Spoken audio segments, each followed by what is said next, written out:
তো চুল গেল আর বেরাবো না রে বেরাবো hello everyone, good morning, welcome back to my channel. তোমাদের সবাইকে স্বাগত আমার আরেকটি নতুন ভিডিওতে। আজকে সকালবেলা, কালকে রাত্রেবেলাতেই বলেছিলাম আজকে সকাল সকাল উঠে পরে স্নান টান সেরে যাবো বাবা একতেশ্বরের মন্দিরে। তো মেয়ের মুন্ডন আছে, মেয়ের মাথা চুল দেওয়া হবে ওখানে। আমাদের নিয়ম আছে যে 5 বছর বয়স হলে মানে বাবার কাছে আমার ছেলেরও চুল দিয়েছিলাম 5 বছর বয়সে, আর আমার মেয়েরও এই জ্যৈষ্ঠ মাস হলে ওর 5 বছর কমপ্লিট হয়ে যাবে। তো 5 বছর কমপ্লিট হবার পর তো মাথা চুল দেওয়ার নিয়ম নেই, 5 বছরের আগেই দিতে হবে।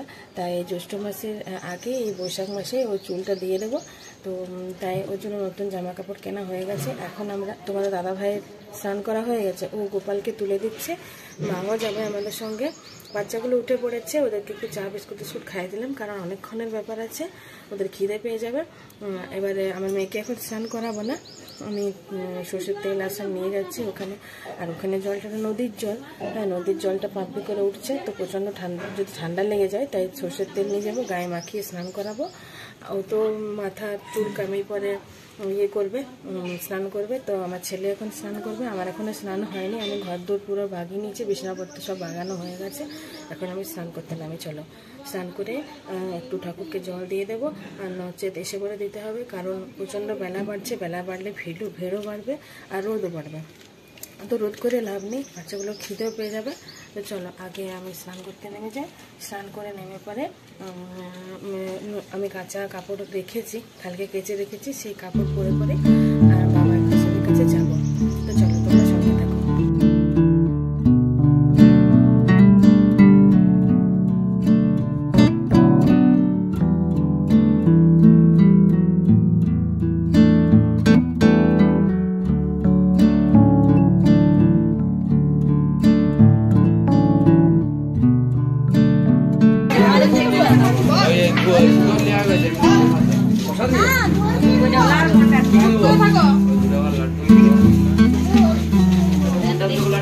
কোন ঢোল? না না ওই ঢোল ওখানে।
তোর ভিডিও হচ্ছে, কাকাকে দেখাবো যে বলে, কাকাকে দেখাবো, কাকা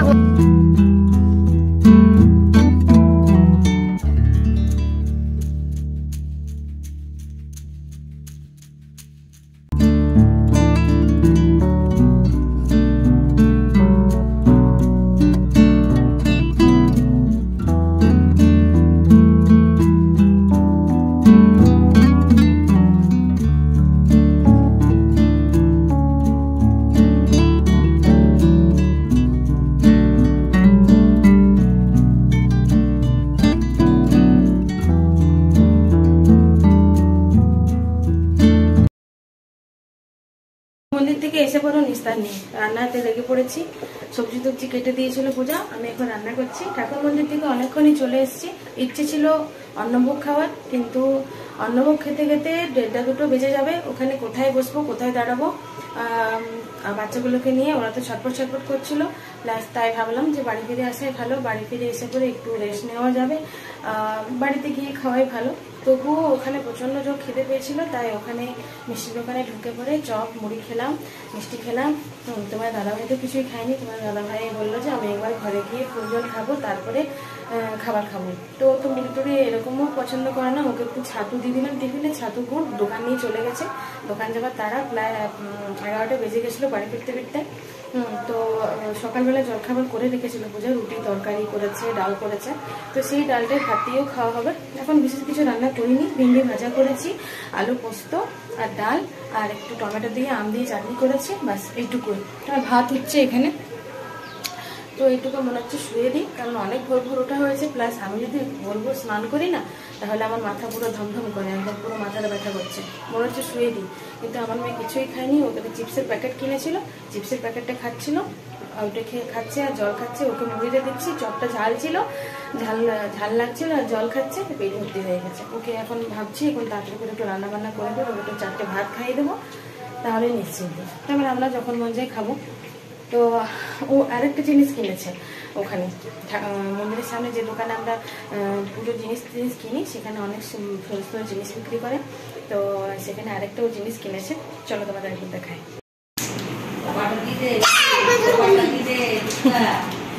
এটা কোথায় কিনলে? মেলাতে।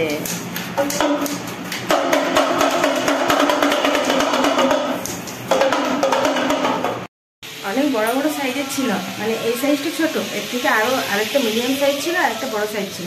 বড়টা নিবো বলছিল, বাস তাহলে ওটা নিয়ে বাজাতে শুরু করলে একদম কানের পোকা মেরে দেবে, একদম বাজি বাজি। তাতে এইটা নিবারই আমার ইচ্ছা ছিল না, কিন্তু যুগ ধরেছে আমি নিবো তো নিবই।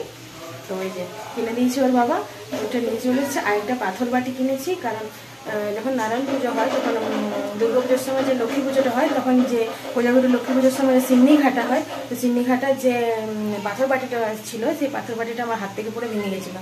তো পাথর বাটি একটা কিনলাম, মা বললো, মা মনে করে দিল। এমনিতেও যখন যাই তখন আমার কিছু মনে থাকে না, নাহলে এতবার ধরে যাচ্ছি কিনে নিয়ে আসা হতো। আজকে মা মনে করে দিল পাথর বাটিটা ভেঙে গেছে, একটা নিয়ে নাও। তো পাথর বাটিটাও কিনলাম একটা, আর একটা ওই যে ডুডুকিটা কিনেছে। বাস চলো রান্নাবান্না কমপ্লিটের মুখে, চলো তোকে টাটা। Good evening everyone. তো এখন সন্ধ্যাবেলা খাবার দাবার করে আমার ছেলের পড়ার রুমে বসে আছে, আলমারিটা একটু বাগাচ্ছিলাম, কি অবস্থা দেখো, একটা বই নেয় 10টা বই ফেলে। আর তার সঙ্গে সঙ্গে এই কাচের আলমারিটা একটু বাগিয়ে নেবো। আর এই কাচের আলমারিটা বাগাতে বাগাতে অনেক পুরনো স্মৃতি ফিরে ফিরে আসছে, কারণ আমি হাতের কাজ করতে খুবই ভালোবাসি। এই কদিন আগে 2টো হাতের কাজ করলাম, তার সঙ্গে আগেও আমার ছেলের স্কুলের জন্য অনেক হাতের কাজ আমি করেছি। হাতের কাজ করতে বেশ ভালোই লাগে। তো আজকে যেহেতু সকাল সকাল স্নান টান করা কমপ্লিট হয়ে গেছে, এসে পরে বিশেষ কিছু রান্নাবান্না করিনি। এখন সন্ধ্যাবেলা তো হালকা ফুলকা একটা কিছু করেছি। তো বাচ্চাগুলো এখন ওই ঘরে গেছে, সেই ভাগে ভাবলাম যে আমি আজকে ভিডিওটা এন্ড করে নিই।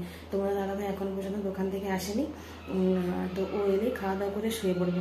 আর ভালো লাগছে না, অনেক সকাল সকাল ওঠা হয়েছে, যদিও দুপুরবেলায় একটু শুয়েছিলাম, কিন্তু তবুও। আর যদি খুব সকাল সকাল স্নান করা হয় না, তাহলে আমার পুরো মাথা ধরে যায়, একদম মাথা পুরো ব্যথা করে। তো যাই হোক, চলো বাচ্চাগুলো এখনই এসে পড়বে এখানে। আমার মেয়ে তো এলে আর ভিডিও করতেই দেবে না, ক্যামেরার সামনে চলে আসবে। আর চলো তোমাদের পুরনো কিছু জিনিস দেখাই। এই যে জগন্নাথ বলরাম সুভদ্রার যে দোলনাটা দেখতে পাচ্ছ, এই যে এই দোলনাটা আমার বোনরা এবছরই পুরী গেছিল, তখন এটা আমার জন্য নিয়ে এসছে। কি সুন্দর না? এই যে জগন্নাথ বলরাম সুভদ্রা এই দোলনাটাতে দুলছে, এটা নিয়ে এসছে। আর এই যে নাড়ুগোপালটা, এটা তো তোমরা দেখেইছো, পূজা এনেছে আমার জন্য, মানে ওর দাদা ভাইয়ের জন্য দীঘা থেকে। আর এটা তো তোমরা দেখেইছো, এটা আমি তৈরি করেছি হাতে নিজের। এই যে ফটো স্ট্যান্ডটা। আর আরেকটা পুরনো জিনিস তোমাদের দেখায়, এই যে পেন স্ট্যান্ডটা। এই যে এই পেন স্ট্যান্ডটা আছে, আমি আর আমার ছেলে আছে। তো এটা অনেক দিন আগে মাদার্স ডেতে আমার ছেলের জন্য বানিয়েছিলাম, ওর স্কুল থেকে বলেছিল বানাতে, তো সেটা বানিয়েছিলাম আমি। তো যখন আমি এই আলমারিটা বাগাই, তখন অনেক কিছু স্মৃতি ফিরে ফিরে আসে। ওই যে আরেকটা জগন্নাথ বলরাম সুভদ্রা আছে, ওইটা আরেকজনকে এনেছিল, বেশ ঠিক মনে পড়ছে না, তোমার দাদাভাইকে দিয়েছে। আর ওটা মা এনেছিল, যখন মা গেছিল পুরী তখন মা এনেছিল ওই যে ফটোটা। আর এই গণেশ ঠাকুরটা তোমাদের দাদাভাইয়ের সামনে একটা বয়স্ক করে মাসি আছে, ওই মাসি তোমার দাদাভাইকে খুব ভালোবাসে ছেলের মতো, তখন ও এনেছিল এই গণেশ ঠাকুরটা। আর এই যে এটা দেখতে পাচ্ছ কাঠের যে টেডি বিয়ারের মতো করা আছে, নাগরদোলার মতো, এটা ভাই অনেক দিন আগে বিয়ের আগে যখন গেছিলো একবার দীঘা, তখন ওটা এনেছিল ওর ভাইপোর জন্য। বাস এইটুকুই।